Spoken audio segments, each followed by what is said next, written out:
Hello students and welcome. Previous class में हम लोगों ने सेकंड लेसन स्टार्ट किया था वी आर यूनिक, और हमने इसको पढ़ा था कल्चरल बैकग्राउंड तक हमने समझा था। हमने ये समझा था कि लोग डिफरेंट क्यों होते हैं, कैसे होते हैं, और किसी फैमिली का बैकग्राउंड कैसा है, उस तो बच्चों पे क्या असर पड़ेगा, बच्चों का खाना कैसा रहेगा, पहनना कैसे रहेगा एंड सो ऑन। इसी तरह कल्चरल बैकग्राउंड भी हमारी लिविंग को जो है प्रभावित करते हैं, लाइफ स्टाइल को प्रभावित करते हैं। तो अब आते हैं हम लोग ऑक्यूपेशन में। The municipal workers might not find the smell of the garbage stinky while it could be an unbearable foul smell for the passers by. Occupations हमारी जीवन शैली पे कैसे असर करते हैं, तो उसमें ऐसे समझिए कि जो एक म्यूनिसिपल वर्कर होता है, मतलब कि जो म्यूनिसिपैलिटी के वर्कर्स होते हैं जिनका काम होता है नदी नाले वगैरह सफाई करना, गंदगी सफाई करना, तो वो सफाई कर्मी जिन्हें हम बोलते हैं, तो उन लोगों को जो है जो कचरा होता है उसकी स्मेल इतना परेशान नहीं करती है जितना कि जो वहाँ से गुजरता है उसको परेशान करती है। तो इसका रीज़न ये होता है कि जो म्यूनिसिपल वर्कर है उसको तो ज़्यादातर टाइम वहीं गुजारना है, तो उसको उसकी बॉडी को इस चीज़ की हैबिट पड़ जाती है, जबकि जो बाकी लोग होते हैं उनको हैबिट नहीं पड़ती। इस वजह से उनको ये स्मेल परेशान करती है। State of mind.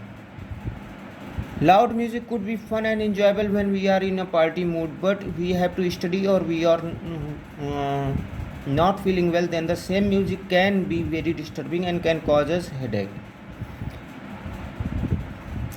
तो अब हमारे दिमाग कैसा है, हमारा मूड कैसा है, उस पर भी असर पड़ काफ़ी कुछ हमारी जीवन शैली पे असर डालता है वो। जैसे कि आप लोग अगर कभी पार्टी मूड में होते हैं तब आप लोगों को लाउड म्यूज़िक सुनना पसंद होता है, बट अगर आप लोगों का तबीयत अच्छी नहीं है आप लोगों की, या फिर आप लोगों को पढ़ना है, या फिर कोई डिस्टर्बेंस है दिमागी तौर पे, तब वही म्यूज़िक आप लोगों को बहुत ज़्यादा डिस्टर्बिंग लग सकता है और आप लोगों को सर दर्द भी हो सकता है। तो स्टूडेंट्स, हमें किसी के भी पसंद नापसंद का मजाक नहीं उड़ाना चाहिए, क्योंकि हम सभी एक दूसरे से कई सारे मामलों में यूनिक है, हट कर हैं, हर कोई एक जैसा नहीं होता है। अब आते हैं द डिफरेंटली एबल्ड में। Our sense organs help us to see, hear and feel the things around us, but there are some special और differently abled people who are born with or develop some impairments like impairment of sight, that is called blind, impairment of hearing, deaf, or impairment of speech, dumb. They are called special because they have special needs. They need our love and care, but they do not speak and they do not seek our pity. We should help them to live a normal life with the other peoples in the society. तो हमारे जो sense organs होते हैं वो हमें देखने में, सुनने में, फील करने में, जो चीज़ें हैं उनको फील करने में हेल्प करते हैं, लेकिन हमारे बीच कुछ ऐसे लोग भी रहते हैं जो हमसे अलग होते हैं, या तो जन्मजात अलग हो सकते हैं या फिर किसी और वजह से उनके अंदर कुछ विषमताएं आ जाती हैं। जैसे कि किसी को देखने में प्रॉब्लम होती है, किसी को सुनने में प्रॉब्लम हो सकती है, किसी को बोलने में प्रॉब्लम हो सकती है। ऐसे लोगों को हम स्पेशल बोलते हैं, क्योंकि इनकी स्पेशल ज़रूरतें होती हैं। उन्हें हमारी दया की ज़रूरत नहीं होती, जबकि हमारे प्यार और केयर की ज़रूरत होती है। तो हम उन्हें हेल्प कर सकते हैं उनको नॉर्मल लाइफ जीने में, और अपने साथ हम उनको भी बिठा सकते हैं, अपनी पार्टी वगैरह में बुला सकते हैं, उनको ऐसा फील करा सकते हैं कि वो हमसे कम नहीं है, उनको मोरली इंस्पायर कर सकते हैं। Louis Braille developed a script called Braille script for the visually impaired people. They read the script by moving their fingers over the raised dot. The braille writer enables them to write. The hearing and speech impairment can be solved to some extent with the help of a sign language. तो जो लोग देख नहीं सकते हैं उनको पढ़ने लिखने के लिए लुई ब्रेल नाम के एक व्यक्ति थे, उन्होंने ब्रेल स्क्रिप्ट का आविष्कार किया था।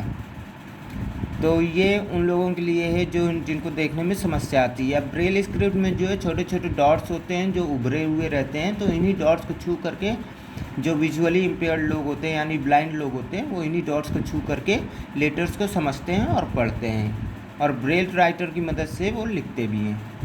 ऐसे हियरिंग और स्पीच इम्पेयरमेंट मतलब जिनको सुनाई नहीं देता है या जो बोल नहीं सकते हैं उनको उनके लिए भी साइन लैंग्वेज होती है। ओवरकमिंग फिजिकल चैलेंजेस,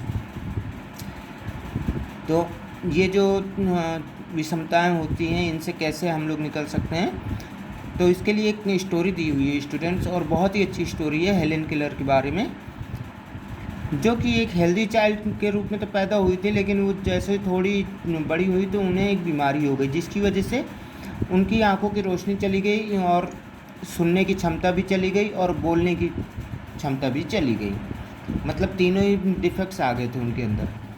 तो धीरे धीरे करके वो चिड़चिड़ी होती चली गई। फिर बाद में कुछ टाइम के बाद वो एक टीचर से मिली, एनएस सलीवन नाम था उनकी टीचर का। उन टीचर ने हेलेन केलर को लिखना और लिखना सिखाया कि अपनी उंगलियों के थ्रू जो है कैसे लिख सकते हैं। और ये टीचर क्या किया करती थी कि हेलेन केलर की हथेली में वो अपने उंगली से कोई शब्द कोई लेटर बनाया करती थी, और फिर धीरे धीरे करके ऐसे ही उसने टीचर ने हेलेन केलर को सिखाया। फिर हेलेन केलर ने इसके बाद पढ़ना लिखना सीखा ब्रेल स्क्रिप्ट में। उसने 5 लैंग्वेजेस सीखी और बाद में बहुत ही फेमस ऑथर मतलब कि लेखक और ओरेटर मतलब वक्ता बनी। बाद में हेलेन केलर ने अपनी पूरी लाइफ ब्लाइंड और डेफ लोगों को डेडिकेट कर दी। उनकी एक ऑटोबायोग्राफी है जिसका नाम है the story of my life. उसमें उन्होंने अपने जीवन के बारे में बताया, जीवन में क्या क्या उनके साथ हुआ जब उन्होंने अपनी ये क्षमताएं खो दी थी सुनने बोलने और देखने की, तो कितने चैलेंजेस से उन्हें गुजरना पड़ा, ये सब उनकी उस किताब में लिखा हुआ और बहुत ही इंस्पिरेशनल स्टोरी है उनकी ये। So student, this was your second lesson. Next class में हम लोग जो है एक्सरसाइजेस एंड क्वेश्चन आंसर्स करेंगे। That's all for the day. Thank you.